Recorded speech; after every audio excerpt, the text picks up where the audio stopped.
جو کل ہم وہاں جھگی جھونپڑیوں میں گئے تھے تو اس کے حوالے سے میں نے ایک چھوٹا سا رائٹ اپ لکھا ہے، اور رائٹ اپ نہیں ہوا 1-1.5 منٹ میں ختم ہو جائے گا۔ 1 فروری سن 2023 بروز بدھ ہماری ٹریننگ کا تیسرا دن تھا، اور پہلے سے ہی طے شدہ شیڈول کے مطابق دوپہر کے کھانے کے بعد ہمیں ایک بس میں بٹھا کے دہلی یونیورسٹی کے احاطے سے دور دہلی شہر کی مختلف جھگی جھونپڑیوں میں فیلڈ وزٹ کے لیے لیا گیا۔ میرے حصے میں گاندھی وہار علاقہ کی شری رام بستی آئی، جہاں مجھے اپنے دیگر ساتھیوں کے ساتھ دورہ اور مشاہدہ کرنے کا موقع ملا۔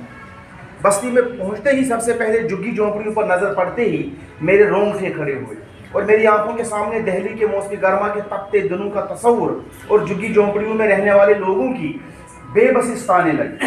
موسم گرما کی تپتی دھوپ اور برسات کے پانیوں کا تصور اور ان کی یہ جھونپڑیاں، اور اس پہ طرح یہ کہ ہمیں ان کے بچوں اور بالغ سیکھنے والوں کی پڑھائی کا مشاہدہ کرنا تھا۔ یہاں پر ایک جھگی جھونپڑی کا کل رقبہ تو بس اتنا تھا جتنے متوسط گھرانے کے کھاتے پیتے گھرانوں کے اٹیچڈ باتھ رومز ہوا کرتے ہیں۔ ان کی رہائشی جھگی جھونپڑیوں کو دیکھ کر مجھے بے ساختہ منشی پریم چند کے افسانوں اور ناولوں کے بے بس غریب اور نادار کردار یاد آنے لگے۔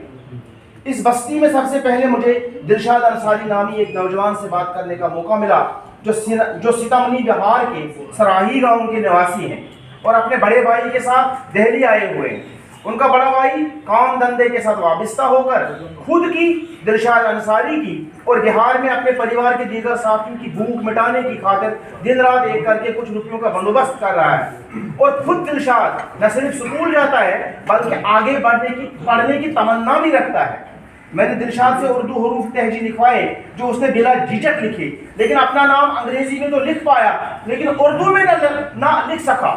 میں نے دال، لام، شین اور دال پہلے اسے توڑ کر اور پھر جوڑ کر لکھنا سکھایا، اور پھر وہ خود ہی اردو میں اپنا نام لکھ سکا۔ دلشاد تو اپنا نام اردو میں لکھ پایا، لیکن میرے ذہن میں اردو زبان کے تئیں کئی سوالات نے جنم لیا کہ دہلی شہر کے وطن سے پیدا ہونے والی زبان اب یہاں کے رہنے والوں سے ہی نابلد ہوتی جا رہی ہے، جو ایک لمحہ فکریہ ہے۔ اس کے بعد میں اس بستی کی افسانہ خاتون نامی ایک مسلم خاتون سے ملا۔ افسانہ 5ویں تک پڑھی ایک خوبصورت خاتون ہے جس کا معصوم چہرہ اس کے آنکھوں کے ہزاروں خواب درشاتا ہے۔ افسانہ 1 سال قبل دہلی کے نواحی ریاست اتر پردیش سے اپنے میاں اعجاز انصاری اور اپنے 2 بچوں کے ہمراہ دہلی آئی ہے۔ اعجاز انصاری جہانگیر پوری علاقے میں درزی کا کام کر کے خود کے لیے، افسانہ خاتون اور 2 بچوں کا پیٹ پالتے ہیں، اور دونوں اولاد کو مکھرجی نگر علاقے کے اسکول میں اچھی تعلیم سے بہرور کر رہے ہیں۔ ان کے ایک بیٹے شاکب الحق سے بات کی تو انہوں نے بتایا کہ امی ہمیں ہندی پڑھاتی ہے۔ ذرا سنیے ذرا، یہ سارا وہی ہے جو مشاہدہ میں نے کیا ہے۔ ان کے ایک بیٹے جو ہم امپلیمنٹ کرنے جا رہے ہیں، دیکھیے کیا ہو رہا ہے وہاں۔ ان کے ایک بیٹے شاکب الحق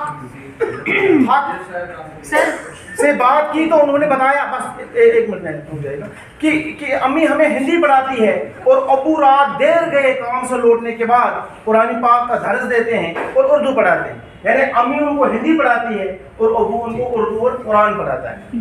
شاکب الحق نے بتایا کہ وہ فٹ بالر بننا چاہتا ہے اور رونالڈو جیسا بہترین فٹ بالر بننا چاہتا ہے۔ ان جھگی جھونپڑیوں میں رہنے والے لوگوں سے مل کر اور ان سے بات کر کے میں نے یہی اخذ کیا کہ ان کے بچے پڑھنا چاہتے ہیں، اور پڑھ کر غربت کو مٹا کر دیش کی ترقی کا حصہ بننا چاہتے ہیں۔ خدا